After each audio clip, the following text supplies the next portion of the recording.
గడ్డి తింటుందా అని ఈ సందర్భంగా మేము తెలియజేస్తున్నాం. ఇన్ని లక్షల మొక్కజొన్న పడితే మొక్కజొన్నకి ఎకరాకి ఎంత యూరియా పడుతుంది, ఎంత డిమాండ్ వస్తుందని తెలియని దద్దమ్మలు ఇవాళ పాలకులుగా ఉన్నారు. మళ్ళా తగుదనమ్మా అని మేము వ్యవసాయాన్ని రైతుని రాజుని చేస్తాం, అగ్రభాగన నిలుపుతామని చెప్పి మాట ఇచ్చి అధికారంలోకి వచ్చిన మీరు ప్రత్యామ్నాయ పంటల్ని ప్రభుత్వాలు ప్రోత్సహించాలి కదా. వరి మీద పండే పంట కానీ వరికి ఉన్న డిమాండ్ కానీ ఇవాళ రైతుల్ని బతికించలేదు. ప్రత్యామ్నాయ పంటలు వేసుకోండి అని అనే ఈ ముఖ్యమంత్రి ప్రత్యామ్నాయ పంటలు వేసిన రైతుని కొనుగోలు చేయాల్సిన బాధ్యత ఉందా లేదా? నేను మార్కెట్ అధికారులను అడిగాను, ఇవాళ వరంగల్ జిల్లా అధికారులను అడిగాను, మొక్కజొన్న మీరు కొంటే ఈ మొక్కజొన్న ఎక్కడికి తరలిస్తారు, మీ గోడౌన్స్ ఎక్కడ అంటే, సార్ మాకు ఆ గోడౌన్స్ ప్రాబ్లం ఉన్నది సార్, మా మార్కెట్కు గోడౌన్స్ లేవు సార్, మేము జనరల్గా అగ్రికల్చర్ డిపార్ట్మెంట్కు ఉండే ఈ గోడౌన్స్ని మేము వాడుకుంటాం. వాటి శాతం ఎంత? పండిన ఒక్క ఉమ్మడి వరంగల్ జిల్లాలోనే 3 లక్షల పైన మొక్కజొన్న పడితే 3x25 క్వింటాలు నువ్వు కొనేదేనైతే ఆ ధాన్యాన్ని ఎక్కడ పెడతావు? ఆల్రెడీ వరి పంట వస్తుంది, ఇంకొక 3-4 రోజుల పెద్ద ఎత్తున కళ్ళల్లోకి వరి వస్తుంది. వరి కొనాలి. మొక్కజొన్న ఎప్పుడు కొంటావు? వరిని ఎప్పుడు కొంటావు? వరికి బ్యాగులు ఎక్కిస్తావు, మొక్కజొన్నకు బ్యాగులు ఇస్తావు. మొక్కజొన్న ఏ గోడంలో పెడతావు, వరిని ఏ గోడంలో పెడతావు? అంటే దీన్ని బట్టి ఏమర్థమవుతుందంటే పండిన పంటని అడ్డికి పావుషేరు ఇష్టారీతిన ఇయ్యాల దళారులకి అప్పచెప్పడానికి ప్రభుత్వం చేస్తున్న కుట్ర ఇది. రైతులను వెన్నెముకనిచ్చే కుట్ర ఇది.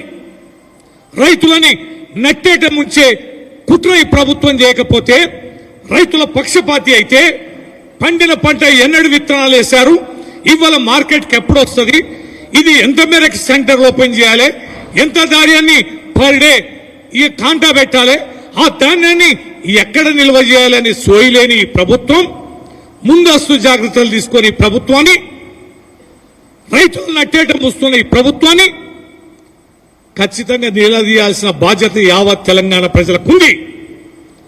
రైతులను నడ్డి విరుస్తున్న ఈ ప్రభుత్వాన్ని బీఆర్ఎస్ పార్టీ చాలా తీవ్రంగా ఖండిస్తాను. మొక్కలను తక్షణమే కొనుగోలు చేయాలి. ఉసురు పోసుకోకండి. ఆ రైతు బిడ్డల గోస బాధేందనేది ఒక్కసారి మీరు గ్రామాలకు వెళ్ళి చూడండి. కింటాకి 1000 రూపాయలు నష్టపోతున్నారు. నువ్వు కొనేదే సగం పంట. ఆ సగం పంట కూడా ఇవాళ కొనుగోలు లేని దుస్థితికి బోర్ల విలపిస్తున్న ఆ రైతుల యొక్క హృదయాలని చూసి కూడా కనికరించని, కరుణ లేని ఈ ప్రభుత్వాన్ని ఏం చేయాలి, బీఆర్ఎస్ పార్టీ ఎట్లా ప్రశ్నించాలి అని సందర్భంగా గుర్తు చేస్తా ఉన్నాం. ఏమైనా ప్రసిద్ధమంటే ముందస్తు అరెస్టులు, హౌస్ అరెస్టులు, కేసులు పెట్టడాలు, మొదలే బదనాం చేయడాలు, ఇవన్నీ ప్రక్రియ. ఇవాళ నేను 3 రోజుల క్రితం మిడ్ మానేర్ పోయాం. అత్యంత కీలకమైనది కాళేశ్వరం ప్రాజెక్టులో మిడ్ మానేర్ అనేది ఇంపార్టెంట్ రోల్. ఎల్లంపల్లిలో నుంచి డైరెక్ట్ పంపింగ్ జరిగేది మిడ్ మానేర్లోకి. ఎల్లంపల్లిలో నీళ్ళు, మిడ్ మానేర్లో డెడ్ స్టోరేజ్. మిడ్ మానేర్ నుంచే మల్లన్న సాగర్ కానీ, కొండపోషమ్మ కానీ, రంగనాయక సాగర్ కానీ, మన కాకతీయ కెనాలు ఎల్ఎండి నుంచి కానీ ఇవన్నీ వచ్చేది మిడ్ మానేర్ నుంచే, ఎల్లంపల్లి నుంచే. ఇవాళ ఎక్కడ నీళ్ళు? మరి మిగతా కాలానికి వ్యవసాయ పంటకు నీళ్ళు ఎట్లా?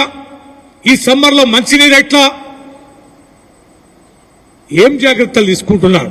చిన్న పని, 3 పిల్లలు కుంగిపోయిన మేడిగడ్డని రిపేర్ చేయనంటే 2.5 ఏళ్ల నుంచి రిపేర్ చేయకుండా కంపెనీ వాళ్ళు చేయాల్సిన బాధ్యతలు కూడా చేయనీయకుండా మీనవేషాలు వేసుకుని లెక్క పెడుతున్న నువ్వు ఇవాళ అది రిపేర్ చేసి ఉంటే ప్రాణహిత ద్వారా వచ్చే నీళ్లు ఇవాళ మన సుందిల్ అన్నారం నుంచి ఎల్లంపల్లి పంపింగ్ చేస్తే మిడ్ మానేర్లో పుష్కలంగా నీళ్లు ఉండేది కదా, సుందిల్ అన్నారంలో రిజర్వాయర్ ఉండేది కదా, రంగనాయక సాగర్లో, కొండపోషమ్మలో, మల్లన్న సాగర్లో పుష్కలంగా నీళ్లు ఉండేది కదా.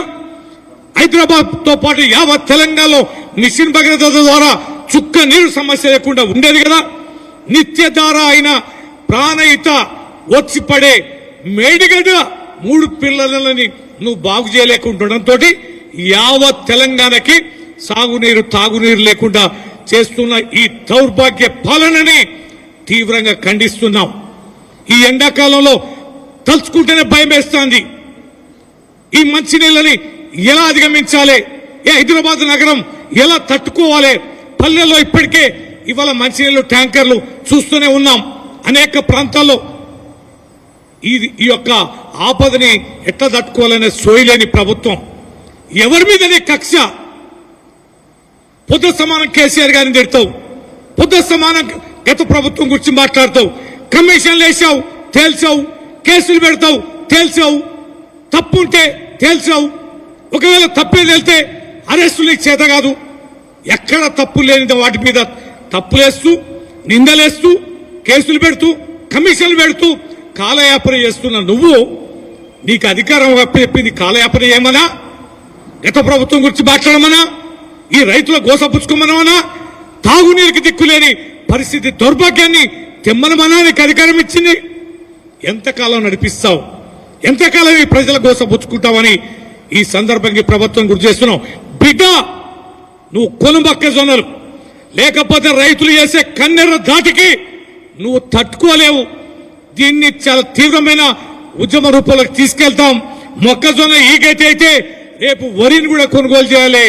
ఎండాకాలంలో వడగల వాన తీసిన గవర్నమెంట్ ఆర్డర్ ప్రకారమే తప్ప రాష్ట్రంలో ఇంత భారీ ఎత్తున చరిత్రలో కని విని ఎరగని రీతిలో పండిన మొక్కజొన్నకి ఈ నిమిషం వరకు గైడ్ లైన్స్ జారీ చేయని ఈ ప్రభుత్వం, ఇప్పటి వరకు 5% కూడా కొనుగోలు చేయని ఈ ప్రభుత్వం వ్యవసాయ ప్రభుత్వమా? వ్యవసాయానికి మేలు చేసే ప్రభుత్వమా? వ్యవసాయానికి రక్షణగా ఉండే ప్రభుత్వమా ఇది? అన్నిటికంటే కదా యూరియా ఎక్కువ పడుతుంది మొక్కజొన్నకి. పొలానికంటే మొక్కజొన్న పెద్ద మొక్క, బలంగా ఎదిగే మొక్క, కంకులు రావాలి, యూరియా కాస్త ఎక్కువ మొత్తంలో. ఏమంటున్నాడు వ్యవసాయ శాఖ మంత్రి? మేము యూరియా మంచిగా ఇచ్చామండి, గతంలో కంటే ఎక్కువనే ఇచ్చాం, రైతులు విచ్చలవిడిగా వాడుతున్నారు యూరియా అన్నారు. బుద్ధి కొద్దిగా ఉండాలి వ్యవసాయ శాఖ మంత్రికి. వ్యవసాయం తెలిసిన మంత్రి వ్యవసాయ శాఖ మంత్రిగా నీకు ఇస్తే నీ బుద్ధి గడ్డి తింటుందా అని ఈ సందర్భంగా మేము తెలియజేస్తున్నాం. ఇన్ని లక్షల మొక్కజొన్న పడితే మొక్కజొన్నకి ఎకరాకి ఎంత యూరియా పడుతుంది, ఎంత డిమాండ్ వస్తుందని తెలియని దద్దమ్మలు ఇవాళ పాలకులుగా ఉన్నారు. మళ్ళా తగుదనమ్మా అని మేము వ్యవసాయాన్ని రైతుని రాజుని చేస్తాం, అగ్రభాగిన నిలుపుతామని చెప్పి మాట ఇచ్చి అధికారంలోకి వచ్చిన మీరు ప్రత్యామ్నాయ పంటల్ని ప్రభుత్వాలు ప్రోత్సహించాలి కదా. వరి మీద పండే పంట కానీ వరికి ఉన్న డిమాండ్ కానీ ఇవాళ రైతుల్ని బతికించలేదు. ప్రత్యామ్నాయ పంటలు వేసుకోండి అని అనే ఈ ముఖ్యమంత్రి ప్రత్యామ్నాయ పంటలు వేసిన రైతుని కొనుగోలు చేయాల్సిన బాధ్యత ఉందా లేదా? నేను మార్కెట్ అధికారులను అడిగాను, ఇవాళ వరంగల్ జిల్లా అధికారులను అడిగాను, మొక్కజొన్న మీరు కొంటే ఈ మొక్కజొన్న ఎక్కడికి తరలిస్తారు? మీ గోడౌన్స్ ఎక్కడంటే, సార్ మాకు ఆ గోడౌన్స్ ప్రాబ్లం ఉన్నది సార్, మా మార్కెట్కు గోడౌన్స్ లేవు సార్, మేము జనరల్గా అగ్రికల్చర్ డిపార్ట్మెంట్కు ఉండే ఈ గోడౌన్స్ని మేము వాడుకుంటాం. వాటి శాతం ఎంత? పండిన ఒక్క ఉమ్మడి వరంగల్ జిల్లాలోనే 3 లక్షల పైన మొక్కజొన్న పడితే 3x25 క్వింటాలు నువ్వు కొనేదేనైతే ఆ ధాన్యాన్ని ఎక్కడ పెడతావు? ఆల్రెడీ వరి పంట వస్తుంది, ఇంకొక 3-4 రోజుల పెద్ద ఎత్తున కళ్ళల్లోకి వరి వస్తుంది. వరి కొనాలి. మొక్కజొన్న ఎప్పుడు కొంటావు? వరిని ఎప్పుడు కొంటావు? వరికి బ్యాగులు ఎక్కిస్తావు, మొక్కజొన్నకు బ్యాగులు ఇస్తావు. మొక్కజొన్న ఏ గోడంలో పెడతావు, వరిని ఏ గోడంలో పెడతావు? అంటే దీన్ని బట్టి ఏమర్థమవుతుందంటే పండిన పంటని అద్దెకి పావుషేరు ఇష్టారీతిన ఇయ్యాల దళారులకి అప్పచెప్పడానికి ప్రభుత్వం చేస్తున్న కుట్ర ఇది. రైతులను వెన్నెముకనిచ్చే కుట్ర ఇది. రైతులని నట్టేట ముంచే కుట్ర ఈ ప్రభుత్వం చేయకపోతే, రైతుల పక్షపాతి అయితే పండిన పంట ఎన్నడు విత్తనాలు వేశారు, ఇవాళ మార్కెట్కి ఎప్పుడు వస్తుంది, ఇది ఎంత మేరకు సెంటర్ ఓపెన్ చేయాలి, ఎంత ధాన్యాన్ని పర్ డే ఈ కాంటా పెట్టాలి, ఆ ధాన్యాన్ని ఎక్కడ నిల్వ